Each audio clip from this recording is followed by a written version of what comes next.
We are discuss about carbon compounds 10th class science part 8. In this lecture we are cover about soap. What is a soap? Examples of soap, manufacture, process of a soap, structure of a soap, micelle and mechanism of a soap molecules, कैसे काम करता है, क्या कार्य विधि है, and finally detergents, इनके बारे में हम स्टडी करेंगे। तो सबसे पहले आता है हमारा सोप। स्टूडेंट सोप क्या है, देखिए ध्यान से देखिए। सोप को हम डायरेक्ट समझे तो सोप को हम बोलते हैं सोडियम स्टीरेट, सोडियम पाल्मिटेट। ठीक है, आपकी कोई भी साबुन हो उसे हम सोडियम साल्ट के नाम से जानते हैं, सोडियम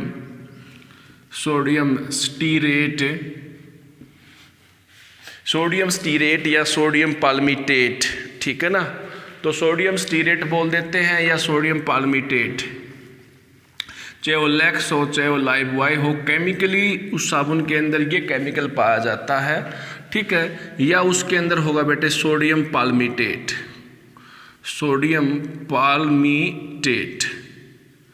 ये मिलेगा। लैक्स, लाइफबॉय, डो, कुछ भी साबुन हो उनके अंदर केमिकली ये केमिकली सब्सटेंस पाया जाता है। सोप क्या है, देखिए सोप यहाँ से क्लियर हो गया, सोडियम साल्ट है, यानी कि यहाँ पर भी सोडियम साल्ट भी हो सकता है, पोटेशियम साल्ट भी हो सकता है। और साबुन को डाल दे पानी के अंदर तो वो साफ कर देती है, तो उसका क्लीनिंग एक्शन पाया जाता है।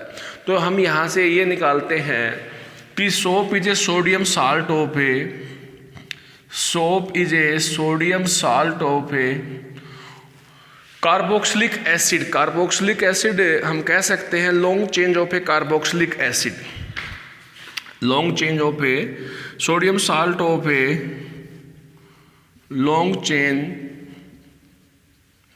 Of carboxylic, sodium salt of long chain of A carboxylic acid, carboxylic acid.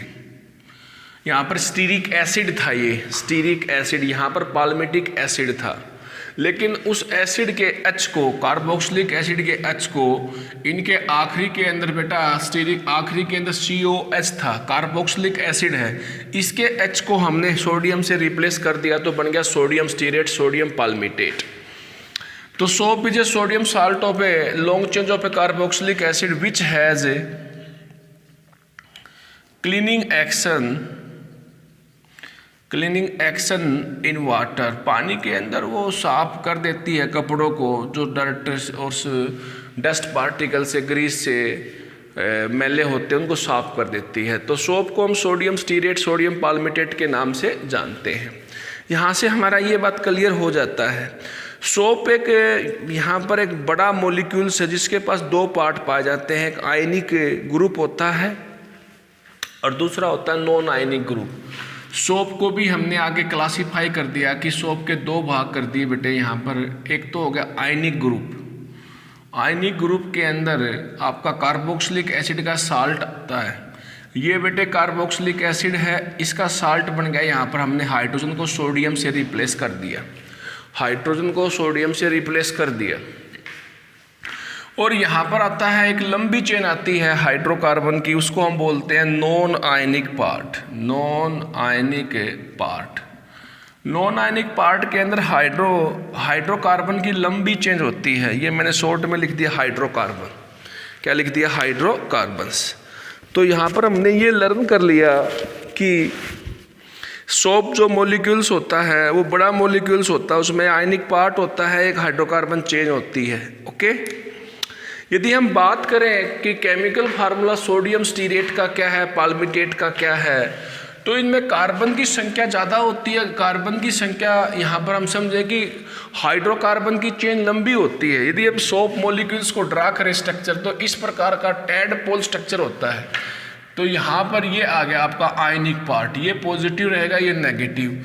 तो ये आयनिक पार्ट है और ये आपका क्या है? नॉन आयनिक पार्ट है। यहाँ पर बेटा कार्बन है इन हिस्सों में, और कार्बन की वैलेंसी पूरा करने के लिए यहाँ पर हाइड्रोजन जुड़ी हुई है जो कि दिखाई नहीं दे रही। ओके, तो ये हाइड्रोकार्बन पार्ट है, हाइड्रोकार्बन पार्ट, ये नॉन आयनिक पार्ट है और ये आपका आयनिक पार्ट है। इसकी जो सोप मॉलिक्यूल्स की जो स्ट्रक्चर होती है वो टैडपोल स्ट्रक्चर होती है। देखो मैंने लिख भी रखा है structure of a soap tadpole, यानी कि एक हेड है एक टेल है आपकी, एक हिस्सा थोड़ा हैवी सा है, दूसरा यहाँ पर एक टेल सी दिखाई दे रही है। ओके ठीक है, आगे बता रखा है इसका फार्मूला हम बात कर रहे थे। सोडियम स्टीरेट का फार्मूला है C17H35 और आपका आयनिक पार्ट कार्बोक्सिलिक एसिड साल्ट। देखो मैंने यहाँ पर लिख रखा है sodium salt of A carboxylic acid. यदि यहाँ पर H होता तो कार्बोक्सिलिक एसिड, लेकिन सोडियम साल्ट है तो H को रिप्लेस कर दिया गया सोडियम से, तो ये बन गया बेटा आपका सोडियम स्टीरेट। क्या बन गया ये? Sodium stearate. यदि हम कार्बन की संख्या 15 कर दें और हाइड्रोजन को 31 कर दें और यहाँ पर ये लिख दें हम COONA, तो ये बन जाता है आपका पाल्मिटेट। पहले बन गया आपका stearate, this is a stearate, this is a palmitate. आप कार्बन की संख्या 17 है तो स्टीरेट, 15 है तो आपका बता दिया मैंने पाल्मिटेट। तो कहने का मतलब ये कार्बन हाइड्रोजन की संख्या है, ये carbon carbon carbon carbon carbon carbon carbon और इसे जुड़ा हुआ है हाइड्रोजन, वैलेंसी कार्बन की 4 ही रहेगी। तो ये हमने एक डायग्राम, एक बेसिक इन्फॉर्मेशन हमने ये गेन कर ली भी। सोडियम पाल्मिटेट और सोडियम जो स्टीरेट है वो आपका लक्स भी, लाइव वाई भी, हमाम भी, कोई भी साबुन हो केमिकली उसमें यही है। ये तो एक मार्केटिंग का जरिया है। गोदरेज नंबर 1, हरियाणा नंबर 1, तो ये तो एक मार्केटिंग का जरिया है बेटे। नाम अलग अलग लिख देते हैं लेकिन केमिकल यही है, केमिकल यही है, रेट अलग अलग है, सारी बेवकूफ़ बनाने वाली बातें हैं। ठीक है, ये आपका, इसमें हम एक बात और भी सीखेंगे। सोप जो होता है, यदि हम सोप का पानी में सोल्यूशन बना लें, क्या बना लें? सोल्यूशन, पानी के अंदर इसका सोल्यूशन बना लें और उसमें लिटमस पेपर से चेक करें कि ये एसिडिक है या बेसिक है। सोप सोल्यूशन तो बेटा बेसिक होता है और बेसिक होगा तो ब्लू कलर देगा, ब्लू कलर मिलता है, ब्लू कलर बेस देता है। तो सोप सॉल्यूशन जो होता है बेसिक नेचर का होता है। तो हमने यहाँ पर ये भी लिख दिया बेसिक नेचर। सोप सॉल्यूशन का नेचर कैसा होता है बेटे? बेसिक। सिंपल सी बातें हैं, हमने एक सिर्फ इसी लाइन को ड्राइव किया है, इसी लाइन को समझाने की कोशिश किया कि soap is a sodium and potassium salt of a long chain of A carboxylic acid and which has a cleaning action in a water. यानी कि क्लीनिंग एक्शन यानी कि साफ करती है वो, ठीक है। पानी के अंदर वो जो कपड़े में जो डस्ट है, जो आपका स्मोक है, ग्रीस है, ऑयल है, ठीक है, और इनको बाहर निकालती है सोप। ओके, इससे अगला टॉपिक है हमारा बेटा manufacture of a soap. Soap कैसे बनती है, सोप के लिए क्या चाहिए हमें? देखिए, सबसे पहले हमें सोप के लिए चाहिए oil. Manufacture of a soap topic का नाम है second, manufacturing of a soap या manufacture preparation of a soap. Oil चाहिए या हमें चाहिए फैट, ठीक है, और हमें चाहिए एक बेस जिसे हम अल्कली बोलते हैं, सोडियम हाइड्रोक्साइड। सोडियम हाइड्रोक्साइड को हम अल्कली के नाम से जानते हैं। और हमें नमक चाहिए, नमक चाहिए सोडियम क्लोराइड जिसे बोलते हैं हम common salt, common salt, common salt के नाम से जानते हैं। वैसे तो शॉर्ट रिएक्शन है, हम बताते हैं आपको, हीटिंग करना पड़ता है। हमने ऑयल ले लिया या हमने ले लिया फैट। ऑयल आप मूंगफली का तेल भी ले सकते हो, सोयाबीन का ऑयल भी ले सकते हो, आप कैस्टर ऑयल ले सकते हो, ओके। और उसके अंदर हमने रिएक्शन करवा दी एल्कली के साथ जिसका नाम है sodium hydroxide. We are discuss about a manufacture of a soap, preparation of a soap. यहाँ पर लिख देते हैं student, preparation of a soap. कैसे बनती है साबुन, ओके। ये ऑयल है, ये फैट है स्टूडेंट, हमने बेस के साथ रिएक्शन करवा दी, यानी कि एक टेस्ट ट्यूब में तेल ले लिया, उसके अंदर हमने बेस डाल दिया और उसी टेस्ट ट्यूब को हमने हीट कर दिया।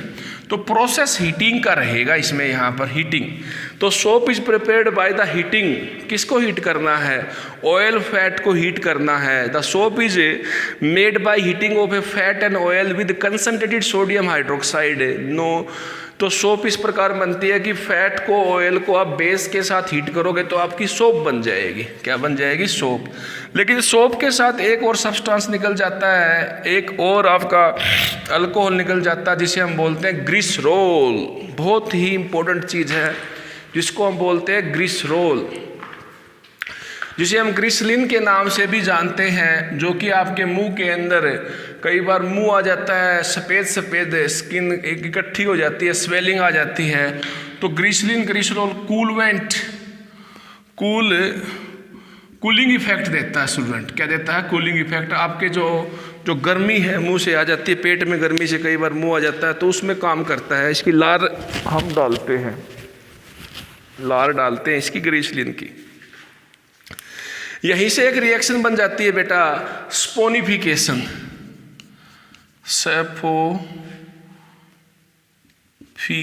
Saponification reaction. भाई नाम से इंडिकेटेड है कि उस रिएक्शन के अंदर सोप बनेगा। क्या बनेगा बेटा? सोप। तो ये स्पोनिफिकेशन रिएक्शन ही है। कैसे बोलेंगे इसको हम? The process of making of a soap by the hydrolysis of a fat and oil with alkali. ये फैट है, ये ऑयल है, ऑयल फैट की हम हाइड्रोलिसिस करते हैं। हाइड्रोलिसिस शब्द को समझें आप। Hydrolysis of a oil with alkali, with alkali, no. अब एल्कली के साथ फैट ऑयल की आपने हाइड्रोलिसिस किया और सोप बनाया, तो रिएक्शन का नाम हो गया बेटा यहाँ पर स्पोनिफिकेशन रिएक्शन। जैसे एस्टरिफिकेशन थी, उसमें एस्टर बनता है, तो एस्टरिफिकेशन बोलेंगे। ओके, तो hydrolysis of a oil with alkali and the soap is formed with hydrolysis of a fat, hydrolysis of a oil with alkali, known as a sponification reaction। बड़ा important है, paper में आता है कि आप soap बनाते हैं, फैट ऑयल की हाइड्रोलिसिस करते हैं। ओके, सिंपल प्रोसेस है, आप घर में भी बना सकते हो। कास्टिक सोडा मार्केट में मिलता है। अब इसके बाद में देखिए स्टूडेंट, आपने टेस्ट ट्यूब में क्या लिया था? ऑयल लिया था, उसके बाद में बेस लिया था, मिला दिया था, दोनों को ग्लास रोड की सहायता से हीट किया था, सोप बन गया और ग्लिसरीन या ग्लिसरॉल बन जाता है। अब ये दो चीज़ बन चुकी हैं, इनको अलग अलग करना है। इनको क्या करना है? अलग अलग। अब उसी टेस्ट ट्यूब के अंदर आप NaCl डाल दीजिए। NaCl डालने से जो भी आपका जो सोप है वो सारा टेस्ट ट्यूब के नीचे बैठ जाएगा, प्रेसिपिटेट हो जाएगा। क्या हो जाएगा? Precipitate, PPT। यानी कि ये टेस्ट ट्यूब है और इसके अंदर सारा जो सोप है वो नीचे बैठ जाएगा। ये आपका सोप है और ऊपर आपका बच जाएगा एक आपका गाढ़ा विस्कस लिक्विड, जिसको हम बोलते हैं ग्लिसरीन, ग्लिसरॉल। बात एक ही है बेटा, कॉमन नेम है, आयुपैक नेम है, ग्लिसरीन ग्लिसरॉल। ओके, ठीक है। यहाँ पर हम 3 कार्बन रहते हैं ग्लिसरीन में, 3 कार्बन। ओके, दोनों यहाँ पर इसको ग्लिसरॉल ग्लिसरीन एक ही बात है। ये सोप है, नमक डालते ही सोप अलग और आपका ग्लिसरॉल अलग, ग्लिसरीन अलग। ओके, तो इस प्रकार हम बोलेंगे। आपने कंप्लीट कर लिया टॉपिक ये मैन्युफैक्चर ऑफ ए सोप। अगला है structure of a soap. Structure मैंने बताया था भाई स्टूडेंट, आपको टैडपोल जैसी स्ट्रक्चर होती है, टैडपोल जैसी स्ट्रक्चर होती है। जैसे कि कई बार फ्रॉग का, मॉस्किटो का लार्वा जो हो ना, ऐसे एडल्ट नहीं बनता, लाइफ साइकिल बनती है ना, तो उसके बीच में एक टैडपोल स्ट्रक्चर भी बनती है, ऐसा बता रखा है इन्होंने। Structure of a soap molecules, structure of a soap molecules. भाई सोप मॉलिक्यूल्स जो हो उसकी स्ट्रक्चर क्या है? Point to be noted dear student, मैंने आपको बताया था स्टूडेंट, ये आपका सोप मॉलिक्यूल्स है। ओके, ये उसका आपका आयनिक पार्ट है, चार्ज दिखाई दे रहा है, और ये आपका हाइड्रोकार्बन चेन है, जिसको हम बोलेंगे non ionic part, non ionic part. और ये है बेटा आपका आयनिक पार्ट, जिसमें चार्ज आपको पॉजिटिव नेगेटिव दिखाई दे रहा है भाई, आयनिक पार्ट। ठीक है, अब कहने का मतलब ये है कि स्टूडेंट स्ट्रक्चर बतानी है तो स्ट्रक्चर इसका हमने लिख दिया। ये स्ट्रक्चर है भाई इसकी टैडपोल स्ट्रक्चर। पहले तो ये बात लिख दीजिए स्टूडेंट, थोड़ा इन्फॉर्मेटिव हो जाएगा। दूसरा इन्होंने ये बता रखा है कि जो आपका हेड और टेल इस मॉलिक्यूल्स में बनता है, एक पार्ट तो पानी के साथ अट्रैक्शन रखता है, उसको लविंग करता है, उसके प्रति एफिनिटी है, उसको पकड़ता है, और दूसरा पार्ट पानी से भागता है। ठीक है, तो यहाँ पर सोप मॉलिक्यूल्स के 2 पार्ट हैं। तो एक पार्ट का नाम है हाइड्रोफिलिक, और दूसरे पार्ट का नाम है हाइड्रोफोबिक। फोबिया है, हाइड्रो मतलब वाटर, वाटर से फोबिया है, दूर भागेगा।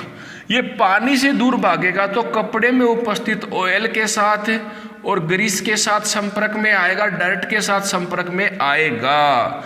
ये पार्ट कपड़े में उपस्थित उसके साथ संपर्क में आएगा, ये पानी के साथ संपर्क में आएगा। ठीक है, अब कौन सा हाइड्रोफिलिक पार्ट है, कौन सा हाइड्रोफोबिक पार्ट है? जो ये हाइड्रोकार्बन चेंज है ये है आपका हाइड्रोफोबिक पार्ट, हाइड्रोफोबिक पार्ट। ठीक है, और ये जो पार्ट है ये है आपका हाइड्रोफिलिक पार्ट। कहने का मतलब ये है कि हाइड्रोफिलिक पार्ट जो है वो पानी के संपर्क में आएगा, पानी के साथ कांटेक्ट में आएगा। ओके, और ये जो आपका जो सोप स्ट्रक्चर का हाइड्रोफोबिक पार्ट है ये कपड़े में उपस्थित ऑयल ग्रीस के साथ कांटेक्ट में आएगा, पानी के संपर्क में नहीं आएगा, पानी से दूर भागेगा, पानी से दूर भागेगा। तो हमने स्टूडेंट ये बता दिया structure of a soap molecules में दो पार्ट होते हैं, एक लॉन्ग हाइड्रोकार्बन चेंज होती है, एक आयनिक पार्ट होता है, और कौन सा पार्ट वाटर रिपेलिंग है, कौन सा पार्ट वाटर अट्रैक्टिंग है, ये हमने बता दिया। ओके, अब ये रिपेलिंग अट्रैक्टिंग होने के कारण सोप मॉलिक्यूल्स जो है एक गुच्छे के रूप में अरेंज हो जाता है, जिसे हम मिसेल कहते हैं। इससे अगला टॉपिक है मिसेल। अब देखिए ऐसा तो है नहीं ये दो भाई आपने पानी को साबुन में पानी और साबुन का घोल बना दिया, पानी और साबुन का क्या बना दिया, घोल, तो उसमें हजारों सोप मॉलिक्यूल्स होंगे। Point to be noted dear student है, और वो सोप मॉलिक्यूल्स हजारों सोप मॉलिक्यूल्स होंगे उस पानी के अंदर, उस सोप सोलू के अंदर, और वो उस कपड़े के पास जाके, उस कपड़े के अंदर जाके ये पार्ट कपड़े के अंदर धंस जाएगा, उस कपड़े के अंदर जाके एक गुच्छा बना लेंगे सोप मॉलिक्यूल्स का, जिसमें हाइड्रोफिलिक और हाइड्रोफोबिक दोनों पार्ट आते हैं। तो उस कंडीशन को हम बोलते हैं मिसेल। क्या बोलते हैं? मिसेल। तो मिसेल क्या है कि सोप मॉलिक्यूल्स का एक स्फेरिकल गुच्छा है जो क्लीनिंग पर्पज से, जो क्लीनिंग एक्शन शो करता है। सबसे इंपॉर्टेंट टर्म है स्टूडेंट मिसेल, प्लस 2 में भी आती है मिसेल। ठीक है, एक एग्रीगेट्स है, एक गुच्छा है। Okay, aggregate of a soap molecules, spherical aggregate लिखेंगे, गोल गुच्छा है, अभी बता देंगे आपको। Spherical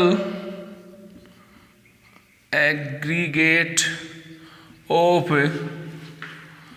soap molecules. भाई सोप मॉलिक्यूल्स का गुच्छा किसके अंदर? सोप सॉल्यूशन के अंदर, सोप सॉल्यूशन के अंदर। ठीक है, सोप सॉल्यूशन किस में बनाया है? वाटर के अंदर। इन ए सोप सॉल्यूशन,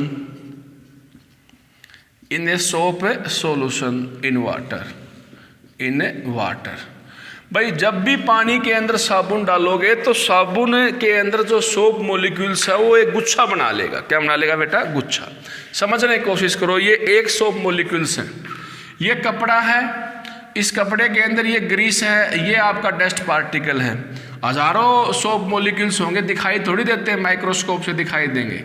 इस प्रकार अरेंजमेंट है, और अब इसके चारों तरफ ये घिर जाएंगे, क्योंकि ये जो पार्ट है ना, इसके पास टेंडेंसी है कि कपड़े में उपस्थित ऑयल ग्रीस के साथ से कांटेक्ट बनाए और उस गंदगी को बाहर निकाले। ओके, और ये हो गया बेटा आयनिक पार्ट, ये हो गया आपका आयनिक पार्ट। ठीक है, ये आयनिक पार्ट हो गया आपका, तो ये बाहर का पार्ट हो गया। तो ऐसे एक स्पेरिकल, देखो ये स्पेरिकल गुच्छा बन गया ये आपका। ऐसे आप 50-60 ऐसे सोप मॉलिक्यूल्स लिखोगे तो एक गुच्छा बन जाएगा। अंडरस्टूड है बात ये? तो उसको हम कहेंगे मिसेल बन चुका है भाई, मिसेल, मिसेल फॉर्मेशन।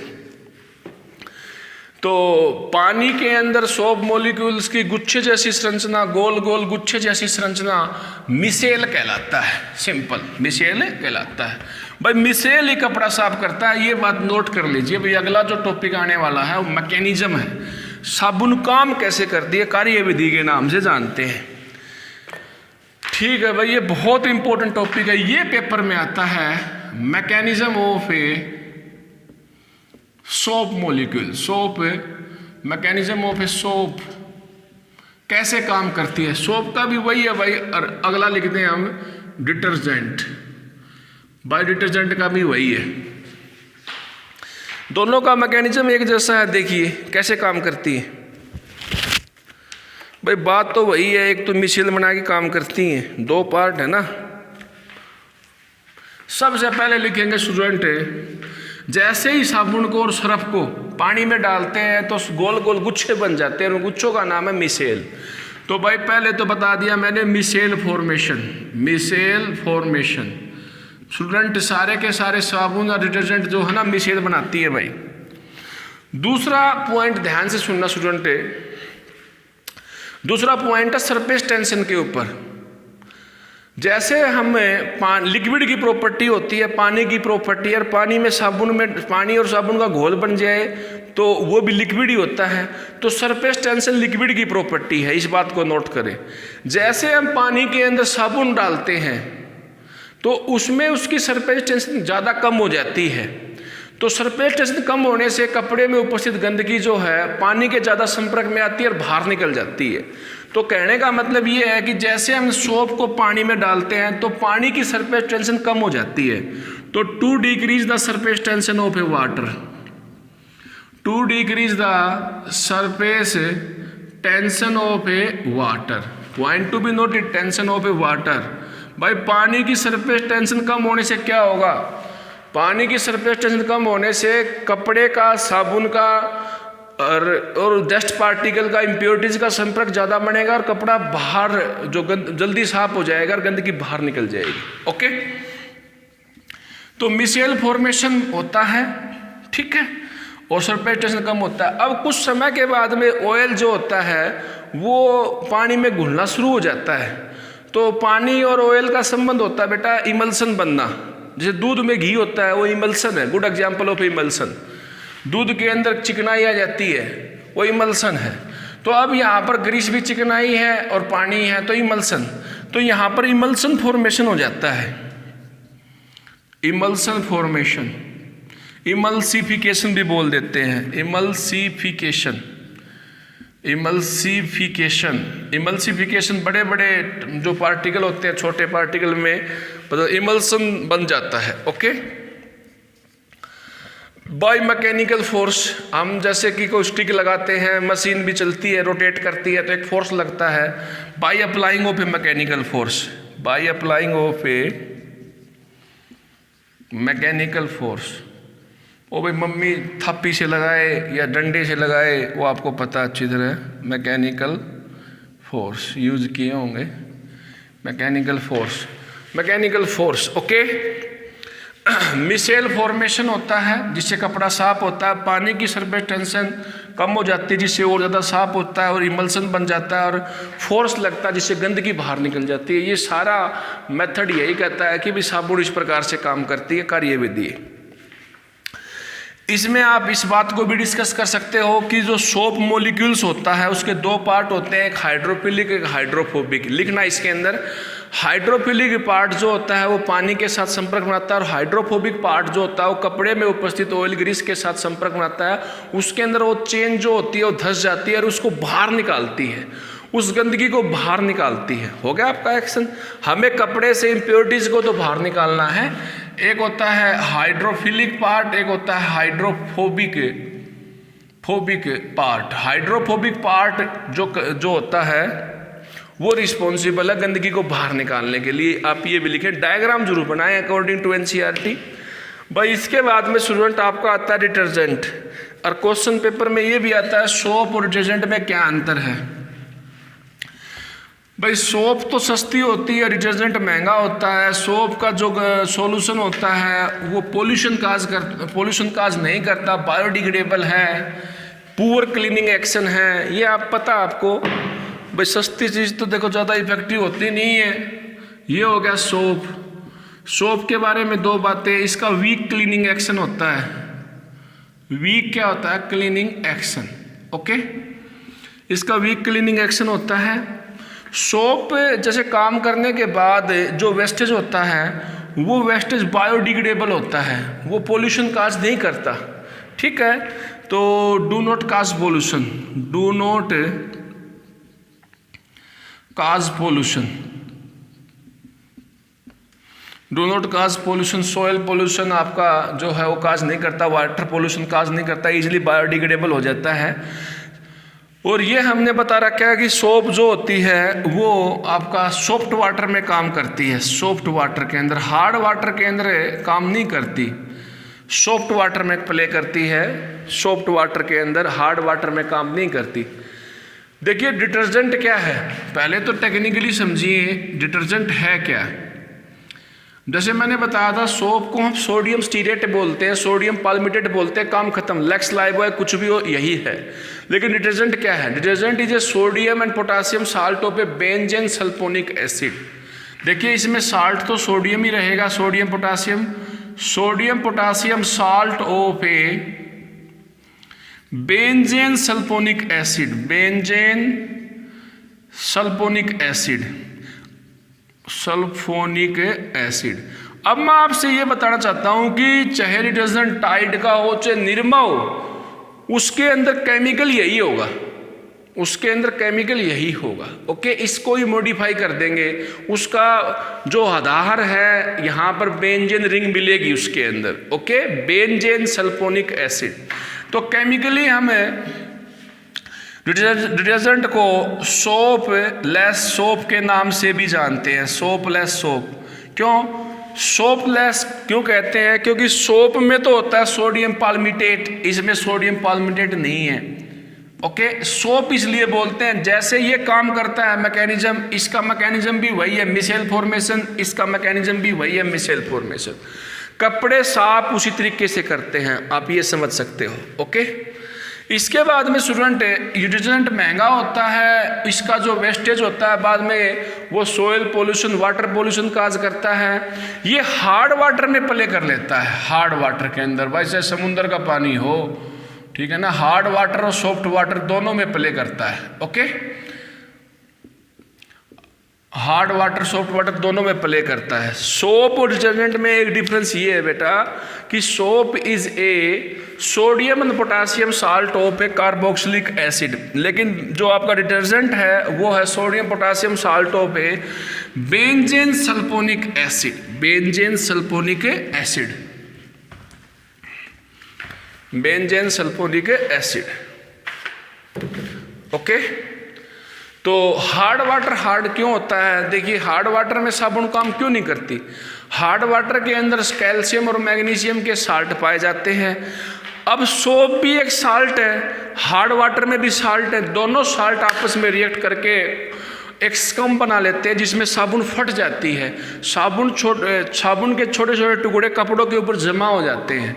ठीक है, काम तो करना था, कपड़ा साफ करना था, लेकिन कपड़ा साफ न करके साबुन के छोटी छोटी टिक्की बन जाती है कपड़ों के ऊपर, इसे स्कम बोलते हैं, इसे पीपीटी बोलते हैं। तो हार्ड वाटर हार्ड क्यों है, इस बात को नोट कर लीजिए, उसमें कैल्शियम और मैग्नीशियम के हार्ड वाटर में कैल्शियम और मैग्नीशियम के साल्ट पाए जाते हैं।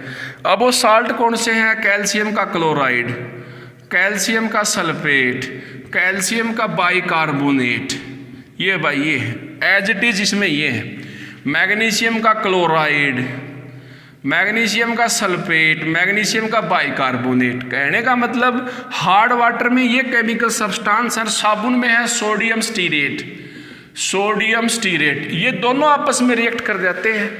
लेकिन इसको तो कपड़े को साफ करना था, साफ कहाँ पर करेगी, इस पर रिएक्ट करके इन्होंने बना दिया स्कम, इन्होंने स्कम बना दिया बेटा, इन्होंने पीपीटी बना दिया, आपका क्लीनिंग एक्शन खत्म हो चुका है। ओके, तो ये बहुत ही सिंपल टॉपिक है, 5 नंबर का पेपर में आता है।